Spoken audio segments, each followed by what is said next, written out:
Bienvenue dans Faut que je te raconte, ou pas. La chaîne du développement personnel, décomplexé et dédramatisé. Nous, c'est Camille et Sarah, coach psycho-émotionnel, mais surtout humaine et imparfaite. Salut! Salut! Bienvenue dans l'épisode 4 de Faut que je te raconte Ou pas. Alors aujourd'hui, dans cet épisode 4, nous allons parler de notre rapport à l'argent. Qu'est-ce que ça raconte de nous? Quels sont les différents profils? En quoi le rapport à l'argent est un sujet de dev perso? Avant de commencer, juste pour info, on a encore changé de lieu, on est toujours en train de se tester, voir les couleurs que l'on aime, les endroits que l'on aime. Donc là, voilà, nouveau test et on est pas mal. Plutôt moumoute. Plutôt moumoute, sympa quoi. Ouais. On va peut-être rester là. Ouais, carrément. Alors, dis-moi tout Camille. Alors. Pour toi, ton rapport à l'argent et comment tu vois cette thématique? Notre rapport à l'argent vient dire tout de nous, je dirais même. Et je pense que c'est un sujet central dont il faudrait se préoccuper, à mon avis, davantage encore dans le dev perso. Ok, donc ce que tu es en train de dire, c'est que si on a un peu du mal à avoir de la distance sur nous, sur nos comportements conscients ou inconscients, on pourrait attraper cette métaphore de l'argent et d'observer notre relation à l'argent. Et ça pourrait nous indiquer tout un tas de choses sur nous. Carrément. Okay. Je pense que c'est très révélateur de ce qu'on est, en fait. Voilà. Qu'est-ce que je peux en dire d'autre? Ça vient dire plein de choses par rapport à notre rapport à la vie de manière générale. Ouais. Je vois ça comme... j'opposerais en fait à chaque fois deux types de manières de vivre. Donc, t'as les gens qui vivent plutôt dans la sécurité. Ouais. Et puis versus ceux qui prennent plus de risques dans leur vie. Et souvent, ça va se refléter dans la manière dont ils gèrent leur argent sur leur compte en banque. Okay. Donc, ceux qui auront tendance à faire attention à leur argent, à pas trop dépenser, versus ceux qui se disent on n'a qu'une vie justement et on dépense quoi. Et en fait, comme d'hab, tout est équilibre. C'est intéressant du moment que c'est dérangeant pour soi ou pour notre entourage, ou que c'est dans l'excès. Ouais. C'est ça. C'est intéressant à venir observer quand c'est limitant en fait. Ouais, limitant, ouais, tout à fait. Parce que souvent, ça ne nous dérange pas d'être radin, malin, comme je dis toujours. Ouais. Ou ça peut ne pas nous déranger de dépenser beaucoup d'argent et d'être toujours en négatif sur notre compte. Ouais, complètement. Mais ça peut être limitant dans notre façon de vouloir évoluer, enfin, d'évoluer et puis par rapport à notre entourage aussi. Parce que c'est un vrai sujet relationnel en fait là. Complètement. J'allais dire, ça devient... Souvent, ça devient problématique dans nos relations aux autres, dans notre couple, avec notre famille.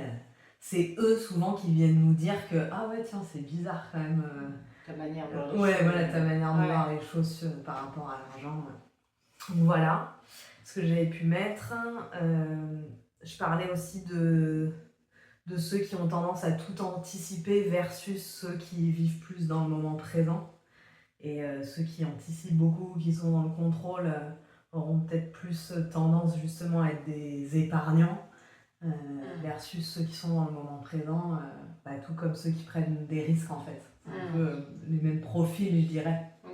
C'est encore une fois des tendances, mais qu'est-ce que ça vient dire de nous? C'est aussi notre rapport à nous-mêmes et à la valeur qu'on se donne. Voilà, la valeur qu'on donne aux choses aussi. Tu peux donner un exemple? Par exemple, dans le boulot, nous qui sommes dans l'entrepreneuriat, on le sait bien, quand il s'agit de fixer nos prix pour nos services, c'est parfois un peu compliqué de mettre des prix élevés, si je puis dire.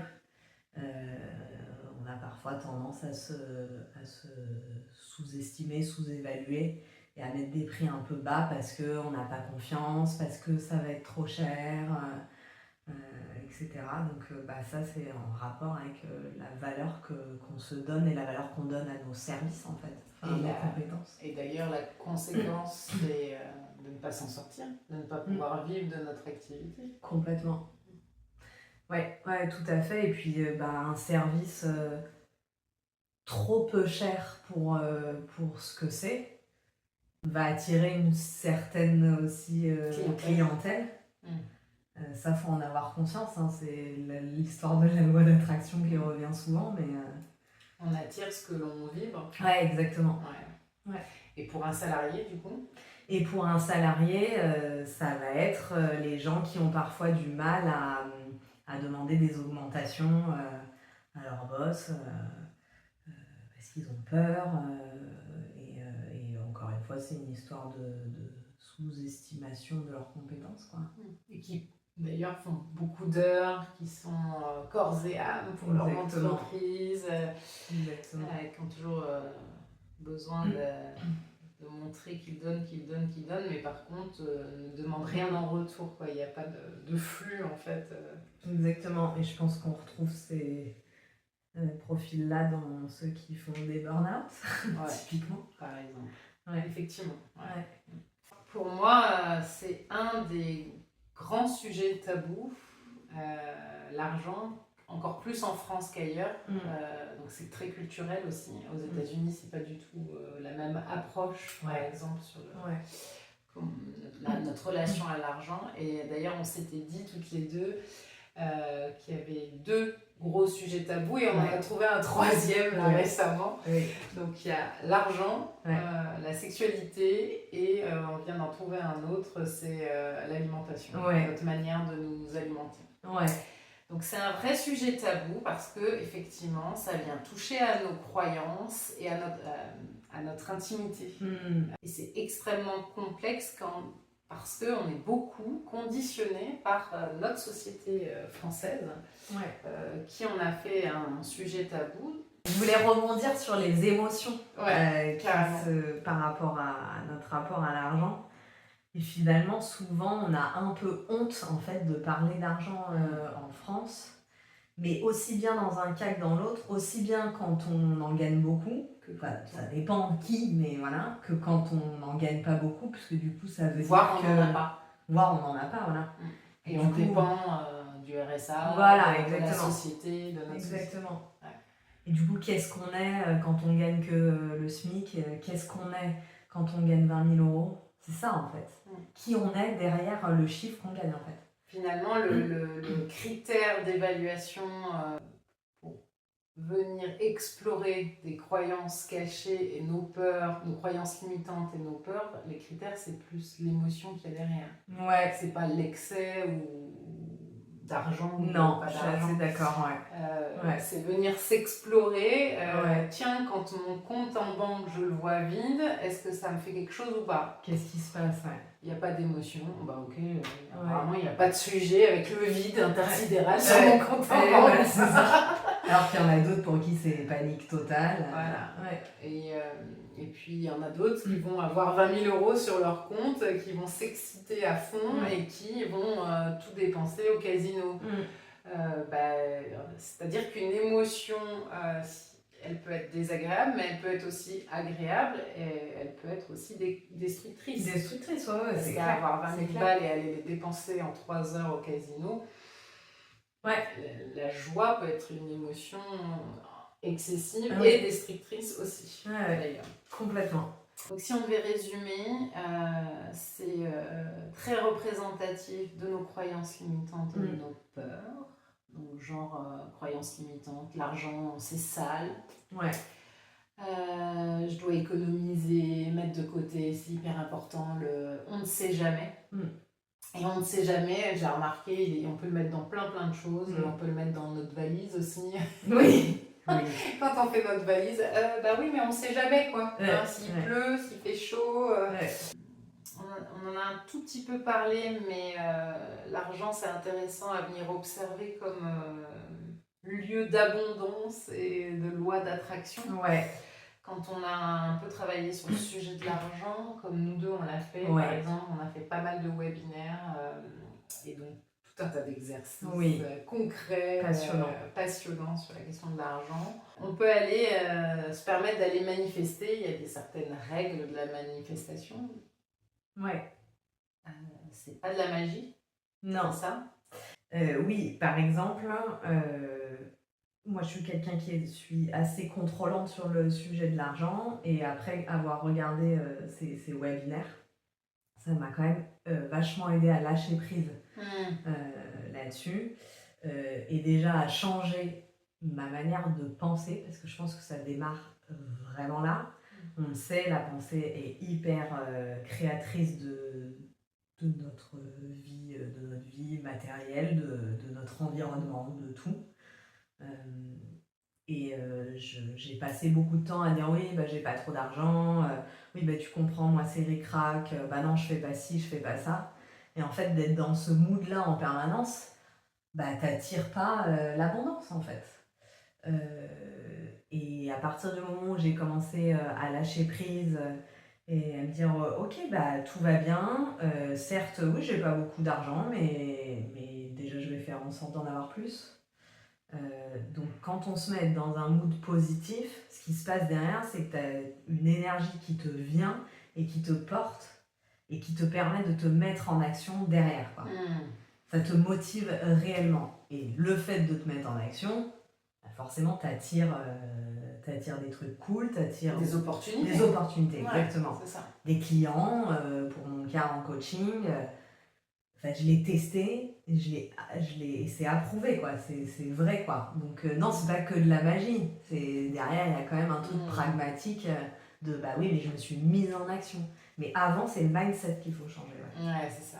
La loi de l'attraction, c'est vraiment je viens créer mon futur dans le présent, en allant ressentir ce que je vais vibrer quand j'aurai obtenu, je sais pas, un chiffre d'affaires à 5, 6, 7, 8 chiffres, je dis n'importe quoi, c'est souvent présenté comme ça sur les vidéos.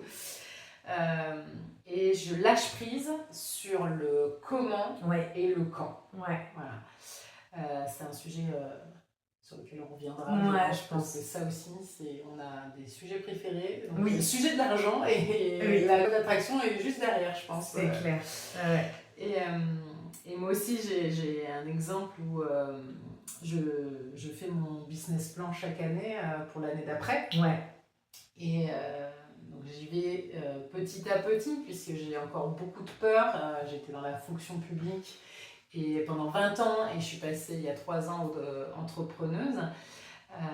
Donc je vais à mon rythme et je me lance de nouveaux petits défis dans mon business plan chaque année. Pas trop non plus, parce qu'il y a plein de peur derrière, mais voilà.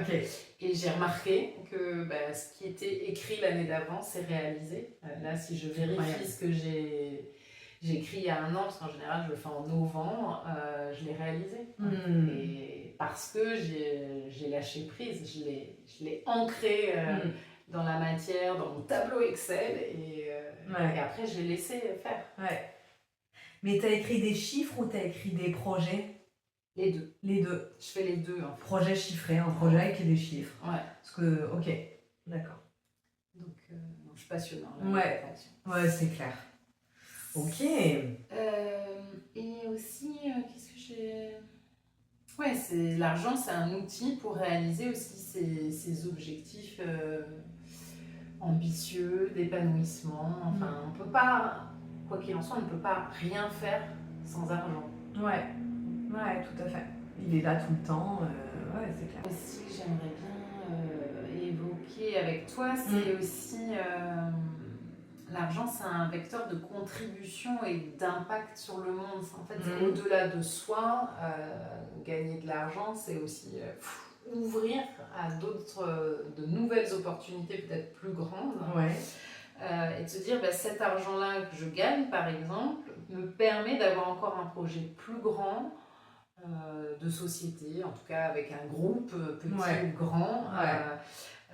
Alors soit c'est quelque chose qui va contribuer le monde, mais dans mon projet professionnel, mais c'est aussi de se dire quand j'ai de l'argent, je peux encore plus m'investir, et je vais, au-delà d'investir de mon temps, je vais investir de l'argent sur une association par exemple qui me tient à cœur. Il y a toute une question de de générosité derrière ça et de partage. Voilà. Ouais, atteindre, c'est un gros mot qu'on entend beaucoup, mais un peu ta mission de vie aussi. Oui, c'est ça. Ouais, ok. Dont on pourra reparler aussi peut-être. Yes. Est-ce que tu peux nous parler maintenant des différents profils parce que moi je connais pas du tout ça. Ouais, carrément. Sur quoi ça se base, comment ça s'organise? J'ai pris ça sur plusieurs sources. C'est des profils que j'ai appelés psycho-financiers, on va dire ça comme ça. C'est un mélange de psychologie et d'économie, parce qu'il y a des économistes qui ont écrit des choses là-dessus, sur les profils.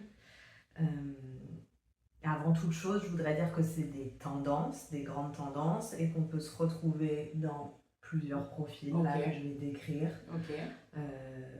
Voilà, j'aime pas forcément trop les cases, mais ça aide à voir un petit peu où est-ce qu'on se situe.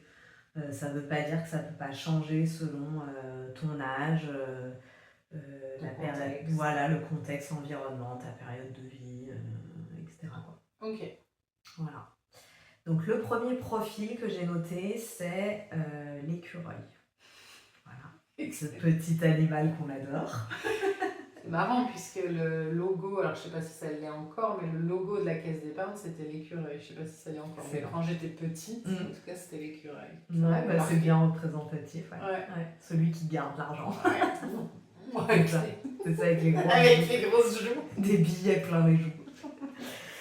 Donc l'écureuil, c'est celui effectivement qui économise, qui épargne, qui met de côté.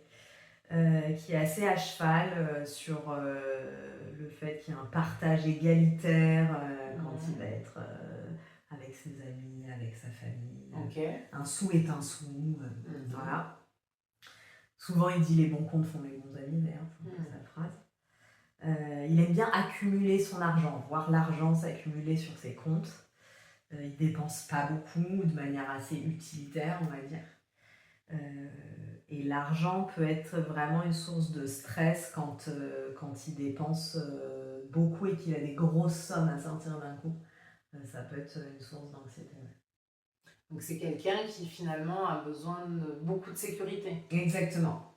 Ça la rassure. Ouais, tout à fait. Argent égale sécurité. Tout à fait. Ensuite, on a le repousseur. Celui qui s'éloigne de l'argent le plus possible, qui n'aime pas trop s'en préoccuper, mais qui du coup, vu qu'il ne s'en préoccupe pas, a quelques difficultés à épargner. À finir le mois ? Ouais, effectivement, à finir le mois, parce que, pas parce qu'il est dépensier, mais parce que justement, il a un salaire assez bas, ce qu'on évoquait tout à l'heure, parce qu'il sous-évalue son travail.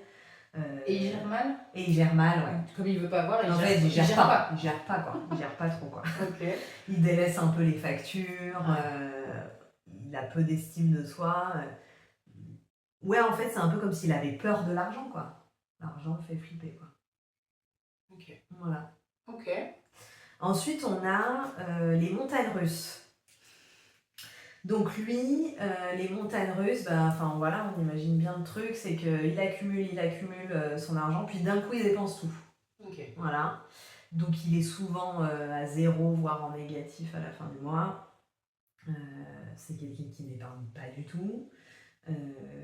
Et ça peut être quelqu'un qui donne beaucoup, parce que l'argent est une source de plaisir, il aime bien faire des cadeaux. Pour être aimé ? Ouais, on peut clairement dire ça, qui aime bien faire des cadeaux pour être aimé, ouais. Donc ce profil, c'est les excès. C'est les excès, c'est ça, les montagnes russes, ouais. Donc on pourrait comparer l'argent à l'addiction, à une addiction. Ouais, tout à fait. Ouais. On a l'investisseur. Alors l'investisseur, c'est celui qui fructifie son argent, qui est dans la crypto-monnaie, etc. J'en ai dans mon entourage. Voilà, petit coucou. Mais avec une prise de risque mesurée. Donc on est quand même sur des gens carrés qui font leur compte, c'est mathématique. Ils font pas des paris complètement dingos à placer des sommes exorbitantes et à se dire si je perds tout, c'est pas grave. Oui, c'est pas celui qui va aller mettre 20 000 euros, il gagne 20 000 euros et il va aller les mettre au casino Non. tout de suite après. Non, clairement pas. Donc c'est des placements un peu sécurisés quand même. Ok. Voilà. Donc assez rationnel. Et donc son rapport à l'argent, ouais, il est un peu dénué d'émotion, quoi. Voilà, c'est du matériel, c'est voilà. Il n'y a pas de. Donc ça veut dire que c'est des personnes qui n'aiment pas trop avoir des émotions, déjà. Ouais, peut-être, ouais, je pense que c'est Être, des gens. en tout cas, en contact avec les émotions. Ouais. Il faut que ça soit très, oui, mathématique, factuel. Ouais, absolument. Ensuite, on a le dépensier compulsif. Ah non, c'est lui le drogué. Ouais, le dépensier compulsif, effectivement, c'est lui qui va être plus dans l'addiction, même si les montagnes russes aussi, mais les montagnes russes, c'est un peu plus, comment dire, un peu plus modéré, les montagnes russes quand même. D'accord. Le dépensier compulsif, on est vraiment dans le plaisir immédiat, avec un lien très émotionnel à l'argent, avec dès que j'ai un coup de mou, je vais claquer 200 balles dans une boutique. Donc là, c'est vraiment je remplis un vide. Ouais, c'est exactement. vraiment la clope. Ouais, tout à fait. Ouais. Où je nourris, je mange trop. Exactement. Donc celui-là, ouais, on est plus dans l'addiction sur ce profil-là. Donc l'argent, ouais, c'est vraiment le plaisir absolu. Immédiat, ouais, immédiat. Qui dure pas. Tu regrettes après, tu culpabilises Ouais. ou tu as même honte derrière. Complètement. Ça peut arriver. Complètement. Ok. Donc on a l'émotion de joie, de plaisir, l'adrénaline du moment et derrière, pouf, ça retombe. Ouais, exactement, c'est ça. Et le dernier, c'est l'endetté chronique. C'est horrible ça. Oui, ouais. Là, c'est accumulation de dettes dans tous les sens. Fiché à la Banque de France. Voilà, fiché à la Banque de France, prêt à la consommation. 14% de taux. Voilà. Mais on s'en fout. On s'en fout parce qu'il fonctionne comme ça tout le temps. C'est ça. En fait, il vit sur crédit constamment. Ouais, c'est ça. Et derrière, il y a vraiment une banalisation de la dette, c'est-à-dire que ça percute pas, quoi. Il se dit, c'est pas grave, j'ai plein de crédits, à la conso, j'ai plein de dettes, mais... Puis c'est surtout qu'il sait pas comment faire. Donc aujourd'hui, ce qu'on pourrait peut-être dire, s'il y a des gens qui se sentent concernés, c'est que c'est une véritable pathologie et qu'il y a besoin d'un accompagnement thérapeutique. Ouais, tout à fait. Parce que c'est se faire du mal, en fait, en vivant de cette manière-là. Comment tu l'appelles, ce profil ? L'endetté chronique. L'endetté chronique. Ouais, c'est une vraie pathologie. Ouais, c'est clair. Voilà, grosso modo pour les profils. Ok, très intéressant. On peut passer au quiz. Au quiz, on a préparé un quiz. Oui. Yes. Vas-y. Allez, C'est parti. Tu me le fais, je réponds et après toi tu... Allez, et après je te donne ma réponse. Ok, vas-y. Alors, quand tu trouves un billet de 50 € par terre, tu le mets directement dans ton compte épargne, c'est toujours bon à prendre. T'en sers pour acheter un petit cadeau pour toi ou pour les copains-copines. Fais une danse de la victoire, puis l'oublie dans une poche et le retrouve dans la machine à laver 2 semaines plus tard. Le brûle comme Serge Gainsbourg en faisant une incantation vaudou. Ah bah clairement, je fais la danse de la victoire et je l'oublie derrière, c'est sûr. Ouais, ok. Et toi ? Moi je le mets directement sur mon compte épargne. C'est clair. Bien évidemment. Voilà. Ok. Quand tu vois un objet dont tu n'as pas vraiment besoin mais qui te plaît beaucoup, tu résistes en te disant que tu as déjà tout ce qu'il faut. Tu l'achètes, la vie est courte et tu trouveras bien où le mettre. Tu tergiverses pendant des heures, pèses les pour et les contre, fais un comparatif sur Google pour finalement l'oublier ou le regretter le lendemain. Demande au vendeur si tu peux l'emprunter pour voir ce que ça donne chez toi. Ah ouais, on peut faire ça ? Je sais pas. J'ai jamais testé. Oui, bonjour. Alors j'aime beaucoup le canapé à 10 000 €. Est-ce que vous pouvez me le livrer pour 24 heures, s'il vous plaît ? J'ai une soirée. J'ai une soirée. Je vous le ramène demain. De toute façon, moi moi je suis prête à tout lâcher pour le beau. Donc, deuxième proposition. La vie est courte, tu ouais. l'achètes. Ouais. Ok. Moi, je suis carrément du genre à tergiverser pendant des heures et à faire des comparatifs sur Google. Et puis, C'est vraiment moi. Tu l'achètes pas, au final. Ça dépend. Ok. Parfois, je peux acheter, parfois, j'achète pas. Ouais.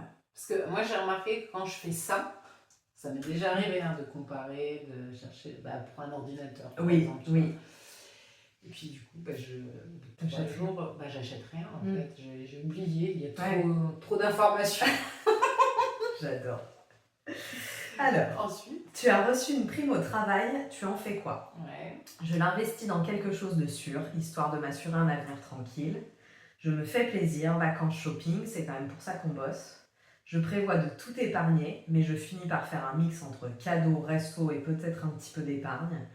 Je donne la totalité à ma mère ou à l'OM. Je suis sûre que tu vas dire à l'OM. Ah, mais pas du tout. Mais les enfants. Ils n'ont pas d'argent. En plus, c'est bien connu. Non, c'est bien connu. Au départ, je dis que je vais épargner, puis au final, j'épargne quasi rien et je fais plutôt resto, cadeau. C'est un mix, ça. Ouais, tu fais un mix des deux. Ouais, pareil. Un petit peu de plaisir, un petit peu d'épargne. Ouais. Quand tu pars en vacances entre amis, ton approche pour gérer les dépenses est plutôt: je gère le tri count comme un pro, chaque centime est tracé, pas de surprise. J'oublie de payer ma part, je paie pour tout le monde, ça me saoule de faire une division, ou je sais plus faire.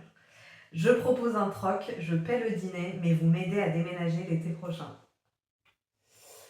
Clairement, un centime est un centime.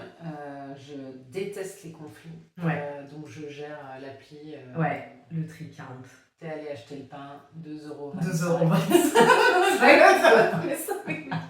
Je veux pas de conflit. Okay. Ça dépend en plus. T'imagines si t'es 15 personnes. Moi, complètement. Je gère l'appli. Gère l'appli, c'est clair. Et moi aussi. Okay. Moi aussi. C'est toujours moi qui ai fait les tri count à peu près dans tous mes voyages. Ok. Quel est ton conseil financier le plus précieux? Sachant que je ne suis aucun de mes conseils. Oui, c'est vrai, on l'avait vu dans l'épisode. Donc vas-y. N'achète jamais sur un coup de tête. La vie est courte, fais-toi plaisir. Un peu d'épargne, un peu de plaisir, tant qu'on s'y retrouve à la fin du mois. Achète des billets de loterie, à la longue, ça va marcher. Le 2, on n'a qu'une vie. La vie est courte, fais-toi plaisir. Ouais, c'est ça. Ok. Et toi? Moi, le C, c'est vraiment le truc de la neutralité. Un peu d'épargne, un peu de plaisir, tant qu'on s'y retrouve à la fin du mois. Ça y est. C'est nul comme réponse. C'est un peu suisse, quoi. Exactement. Voilà, c'est un peu la Suisse, c'est un peu nul. Bon. J'en ai un à la maison. Suisse. Génial. Ok. Alors, on a un exercice. Oui. À vous proposer. Si le sujet vous intéresse, bien entendu, et que vous avez un peu plus de 30 minutes, là c'est pareil, c'était un sujet quand on a préparé l'épisode toutes les deux. Est-ce qu'on vous fait faire un exercice juste pour vous amuser et que vous n'apprendriez rien? Voilà.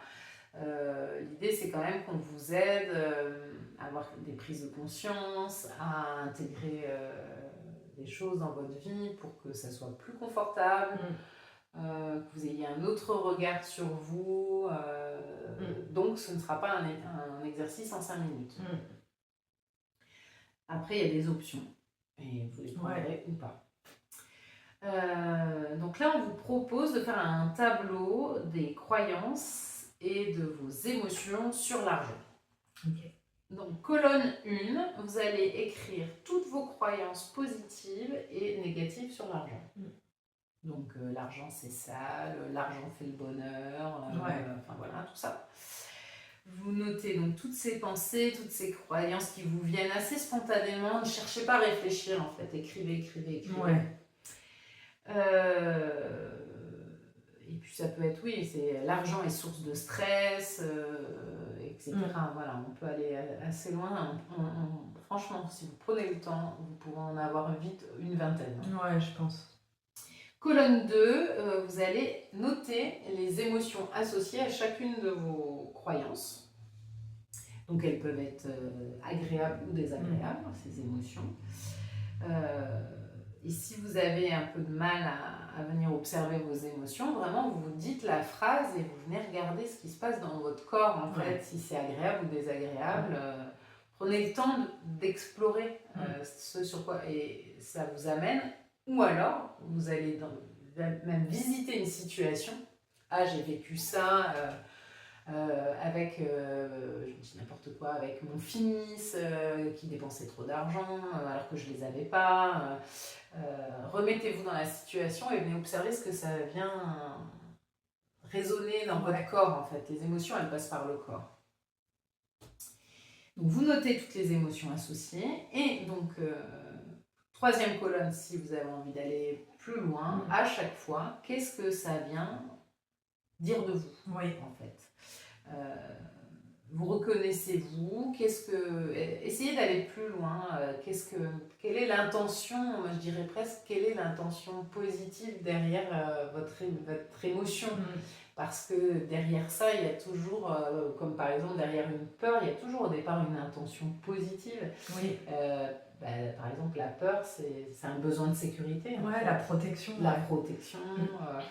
Voilà, donc cette colonne 3 est optionnelle. Voilà. Et un dernier exercice possible pour vous, c'est qu'à la fin, vous allez choisir une croyance négative que vous auriez notée et vous allez essayer de transformer cette phrase en phrase positive, en pensée positive. Un exemple, l'argent est difficile à gagner, on transforme avec les bonnes stratégies. Je peux améliorer ma situation financière. Et vous le faites avec le nombre de croyances que vous avez. L'idée, c'est vraiment de transformer votre perspective sur l'image que vous pouvez avoir de l'argent et donc indirectement de vous-même. Et on vous invite à les lire en conscience chaque jour pendant une semaine pour intégrer tout ça. Voilà. Ce que je voulais rajouter, c'est si vous avez des suggestions ou des envies particulières d'exercice, n'hésitez pas à le mettre en commentaire. Et ce qu'on peut faire aussi, c'est mettre en format écrit les exos qu'on a proposés dans les épisodes et les mettre en lien YouTube. Oui, ça c'est l'idée aussi de notre chaîne, c'est vraiment d'être pratico-pratique et de vous faire expérimenter et vous exercer. La théorie, on peut lire tout ce qu'on veut, on peut lire plein de choses, tant qu'on ne pratique pas, on n'intègre pas en fait. On le sait bien, Voilà. Ça me fait penser à une dernière chose. Je voulais vous donner des références aussi de personnes que j'aime beaucoup. Et que je crois toi aussi tu aimes bien, qui savent très bien parler d'argent. Il y en a même un qui est un grand spécialiste, donc c'est Christian Junot, Junot, si ça vous intéresse, il y a plein de vidéos de ce grand monsieur. Et il y a Frank Lobvet qui en parle aussi, il parle de plein d'autres choses, mais je sais que tu l'aimes beaucoup. Oui, j'aime beaucoup les deux, et Christian Junot, il en parle avec Lilou Massé, et ils ont même fait un jeu, je crois, un truc dessus qui est plutôt cool. Voilà. C'est le temps du tirage d'oracle. Allez.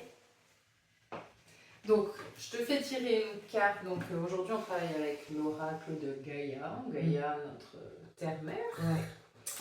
Et tu me dis ce que ça vient parler pour toi sur ta relation à l'argent. À l'argent,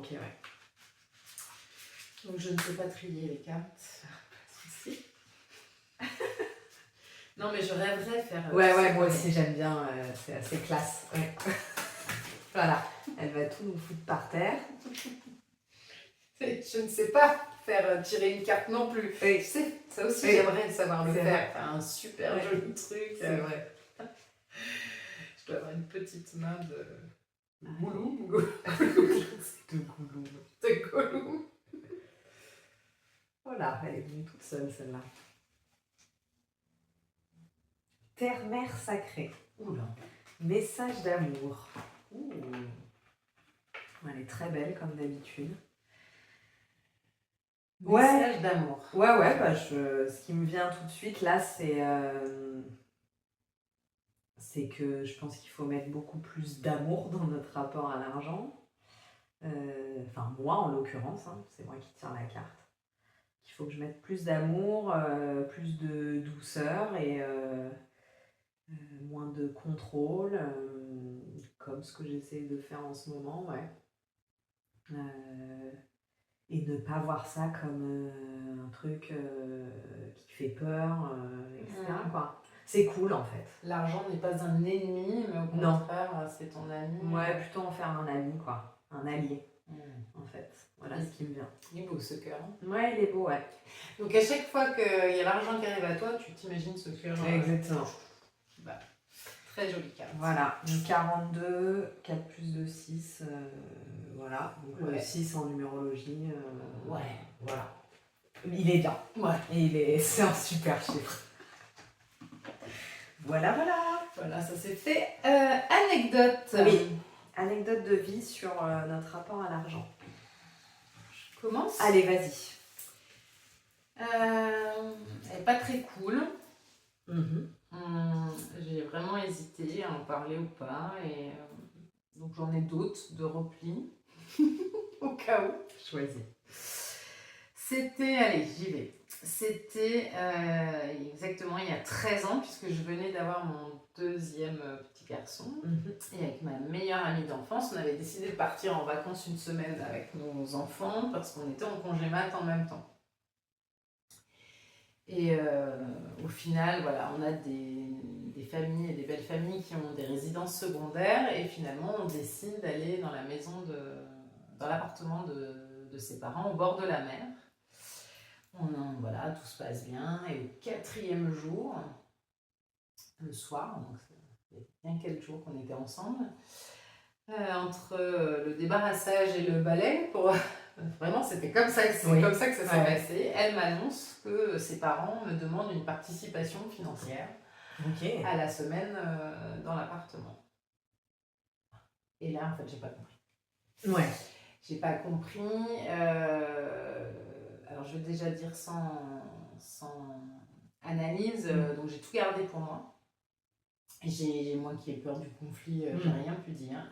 Par contre, le soir, j'ai passé beaucoup de temps au téléphone avec mon chéri, avec une amie, en me disant mais c'est moi qui suis pas normale de réagir comme ça, qu'est-ce qui vient de se passer, quoi, en fait. Et j'étais extrêmement en colère et déçue. Ça a violé en fait mes valeurs, hein, clairement. Donc la valeur les règles, dès le départ, c'est important. Elle aurait dû te prévenir. Voilà, je ne m'adapte pas comme ça, surtout là-dessus, parce que ça veut dire que pour moi c'était un des critères, d'ailleurs, combien on allait dépenser dans la semaine. Et donc si ça avait été ça, autant venir vivre une semaine à Marseille chez moi. Voilà. Ouais, ça a dépassé aussi donc la valeur de l'honnêteté, de la franchise dès le départ. Je pense qu'elle n'était pas à l'aise non plus avec sa demande. Et puis, ça allait à l'encontre de ma valeur de partage et de générosité, en fait. Ça a été... j'ai été incapable de lâcher prise sur le sujet. En plus, avec les hormones en plein allaitement, impossible. Et j'ai mis fin à une amitié de plus de 30 ans. D'accord. Ok. Voilà. Ouais. Sacré, ouais. J'ai quand même dit les choses par écrit, elle ne les a pas comprises. Donc, j'ai pas eu de regrets, j'en ai toujours pas. Je pense que, voilà, à un moment donné, ça veut dire qu'il fallait se rendre à l'évidence qu'on ne partageait plus les mêmes valeurs. Je pense que je sais très bien quelles questions tu vas me poser derrière. Comment je réagirais maintenant si ça se reproduisait. Je pense que je dirais les choses plus calmement à l'oral et tout de suite. Ouais. Et surtout, qu'est-ce que ça vient dire de toi? Ah bah le contrôle, déjà, on ne change pas les plans comme ça. Ouais. On change pas les plans comme ça. Ouais. Ça m'a mis en insécurité avec ça. Oui, sur la question de la générosité, parce que pour moi, il y a une espèce d'échange. Elle était déjà allée dans la maison de mes beaux-parents, et que c'est important de se dire les choses clairement. Et d'ailleurs, ça a été très intéressant parce qu'avec nos amis, on en a beaucoup parlé. Et que pour eux aussi, ça a eu le mérite de remettre les choses au clair sur leur vision de passer les vacances quand c'était dans des résidences secondaires où il n'y a pas la location à payer. Et ça a dit de moi que il y avait zéro tolérance. Zéro tolérance. Effectivement, je pense qu'aujourd'hui, je le vivrais peut-être avec un peu plus de douceur. Ouais, peut-être. Ouais. Bon, je prends note de si on part en vacances ensemble dans une résidence secondaire et qu'il y a une participation, je t'en informe avant. Voilà, et puis ce sera déjà dans l'appli en fait. Ouais. Puisqu'on aura toutes les deux l'application de gestion de Tricount. Exactement. Nickel, ok. Voilà. Ça marche. À moi ? Vas-y. Allez. Donc moi, mon anecdote de vie, elle est dans mon couple. L'argent dans le couple, c'est un vrai sujet très intéressant. Donc faut savoir que on est deux profils complètement différents avec mon chéri. Moi, je suis plutôt écureuil, au cas où vous ne l'ayez pas remarqué. Si vous n'avez pas compris. Voilà. Plutôt à épargner, plutôt à avoir peur quand il y a des grosses dépenses, c'est le sujet. Et lui plutôt dépensier, plutôt dans le plaisir immédiat. À pas regarder combien il a sur le compte. Non, alors si un petit peu, mais de toute façon plus aujourd'hui parce qu'on est ensemble aussi. C'est l'intérêt aussi, c'est que ça nous nourrit l'un et l'autre, donc c'est génial. C'est sûr que ça nous fait évoluer. Ouais, ça nous fait évoluer. Le couple sur la question de l'argent. C'est clair, c'est clair. Donc ça nous a valu pas mal d'engueulades, effectivement. Et l'univers nous a envoyé un petit événement pour nous remettre à notre place l'un et l'autre. Un petit exercice pratique. Un petit exo, quoi. Pratique, qui est envoyé du ciel. Donc en fait, un soir, on part de l'appart et je claque la porte. Et en fait, tout de suite, je crois que j'avais oublié un truc. Je remets la clé et je vois que je peux pas ouvrir la porte. Et en fait, il avait oublié son double de clé derrière la porte. Dans la serrure. Voilà, donc impossible de réouvrir la porte. Ouais, et donc là, je me dis, waouh, putain, comment on va faire ? Donc ni une ni deux, serrurier, etc. On pouvait pas ouvrir la porte comme ça se fait souvent avec une radio. Il débloque. Non, là, il fallait tout péter, la serrure, démonter, tout ça. Et il fallait payer de suite. Et il y avait 1 200 € à payer de suite. Voilà. Et du coup, bah là, on s'est retrouvés devant le fait accompli de... lui ne pouvait pas payer ses 1 200 € de toute façon, parce qu'il ne les avait pas. Et moi... et toi, bien évidemment, tu les avais. Je les avais. Effectivement, et en fait, pas simple parce que lui aussi qui culpabilisait, qui avait du stress, etc. Et moi qui du coup est dû en fait par la force des choses lâcher prise, et puis j'ai fait un travail en me disant mais il faut que c'est pas grave en fait, l'argent de côté c'est aussi fait pour ça, ça s'appelle les aléas de la vie, c'est pas grave. Et c'est comme ça, quoi. Et en fait, pour moi, l'univers est venu nous dire à l'un et à l'autre, à lui, tu vois, peut-être que c'est utile parfois d'avoir un peu d'argent de côté parce que... Il l'a compris ? Ouais, je pense qu'il l'a compris. On lui posera les questions. Voilà. Tu peux mettre un commentaire. Cœur. Love you. Et moi, c'est venu me dire, en fait, lâche prise, quoi. Lâche prise, l'argent que tu as de côté, il est peut-être fait pour faire des trucs aussi. Donc ça allait plus loin que la porte. Ça venait me dire, peut-être que, voilà, en ce qui concerne l'entrepreneuriat et tes accompagnements, etc., de coaching, bah, peut-être que tu pourrais investir plus d'argent dedans. Tu vois, ça dépasse l'histoire de la porte, en fait. Bien sûr, ouais, c'est hyper intéressant. Voilà. Donc, très désagréable sur le coup, je te laisse imaginer. Mais ultra efficace et comme signe, quoi. Merci.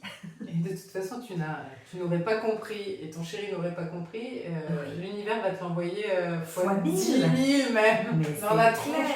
C'est clair. Donc c'est bon, ils ont compris. Ça va, on a capté. Allez, on passe à la question mystère. Yes. Tu commences, tu me... Allez, je te fais la question mystère. Vas-y. Si demain, tu gagnes au loto, c'est quoi le premier truc un peu dingue que tu achètes? Un peu dingue. Oui, parce que là, je t'aurais dit, on a déjà beaucoup réfléchi à cette question en famille, t'imagines bien, parce que là, on serait allé directement faire un conseil de famille, donc ça, c'est pas dingue. Non, ça, c'est pas dingue. Où est-ce qu'on investit? Ouais, non. Là, on aurait fait tous nos plans. Non, ça, je réponds pas à la question. Non. Je crois que le truc que je ferais, mais direct, c'est j'achète un billet d'avion pour faire le tour du monde. Ras-le-bol de l'empreinte carbone, l'écologie, l'environnement, j'en ai rien à foutre. Ouais. Je prends un billet d'avion et je fais le tour du monde. Bien sûr, je prends à mes enfants et à mon mari, hein, j'y vais pas toute seule. Bah attends, tu pourrais.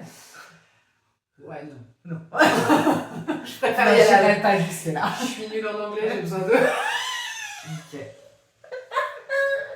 Ok, très bien. C'était un message. Oui. Titre informatique. Non, je déconne. Ok. Ah ouais, vas-y. Alors, question mystère, il y a toujours plusieurs réponses possibles. Oui. Camille, si l'argent te faisait la cour comme un prétendant, Oui. il te dirait quoi pour te séduire? Plutôt 1. Baby, avec moi c'est la Dolce Vita. Il te promet luxe et sérénité tout en faisant une entrée grandiose à chaque rendez-vous. Petit 2. T'inquiète, je reviens toujours, même si c'est en petite coupure. Ok. L'argent n'est pas très stable, mais il fait des apparitions assez fidèles pour garder ta curiosité en haleine. Petit 3. Je suis un vrai ninja. Je disparais et réapparais au moment où tu y attends le moins. C'est la relation d'amour-haine où tu ne sais jamais à quoi t'attendre. Ok. Non. 4. Ça attend. Je sais déjà. Vas-y. Tu sais déjà? J'ai un don pour te surprendre, mais surtout quand tu as déjà tout dépensé. Il adore les apparitions théâtrales, mais avec un timing questionnable. Ok. Non, là. Alors, La Dolce Vita. La Dolce Vita. Mais alors, peut-être pas avec l'accent que t'as fait. Il était pourri mon accent. Mais sinon, je prends le luxe et le... C'est quoi? Et la sérénité. Ça peut être super mignon. Bon, d'accord, mon accent était pourri. Donc, t'es pour, t'es pour le luxe. Ouais, voilà. Voilà, t'es franche. Ouais. Un message. C'est spontané. Ouais. Ok. C'est l'heure de la boîte à mots. La boîte à mots. C'est parti.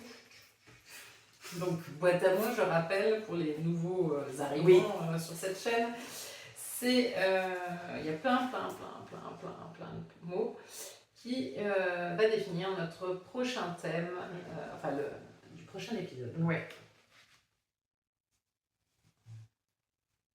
Lien karmique. Oh. Très bien. En même temps, je peux rire de tous, je pense. Donc, voilà. Les liens, alors on répète, parce que c'est hard, liens karmiques. Donc là, on part tout autre... On va très très loin, là. C'est pas du tout le même type de sujet qu'aujourd'hui. Bref. Voilà. Okay. Alors, petite conclusion sur l'argent. Enfin, petite... c'est toi. Ok. Je ne sait pas synthétiser. Oui. Donc, elle ne fera pas 4 mots. Oui. Pour moi, l'argent, c'est une énergie. Mm. Donc, c'est une énergie qu'il faut faire circuler, qui est constamment en mouvement. C'est un peu comme la vie, tout à l'heure, tu l'as dit. Ouais. Donc, si on veut pouvoir aller sur de nouvelles choses, si on veut agrandir notre perception sur nous, sur le monde, il faut que l'argent circule. Et je crois qu'on est là pour ça, en fait. Donc, si je devais conclure en une phrase, Vas-y. l'argent ouvre les champs des possibles. Waouh. Bravo, Sarah. À toi. Je suis émue. Carrément, moi aussi. J'en reviens pas. Allez. Moi, j'ai mis pas besoin de longues discussions. Ton compte bancaire parle pour toi. Oh la vache. Voilà. C'est tout. Ok. Merci Camille. Mais je t'en prie. Si vous avez aimé, abonnez-vous et laissez-nous un petit commentaire. Et si vous n'avez pas aimé, abonnez-vous quand même. Et n'oubliez pas, la vérité est multiple. Osez explorer la vôtre. À bientôt. Bye bye.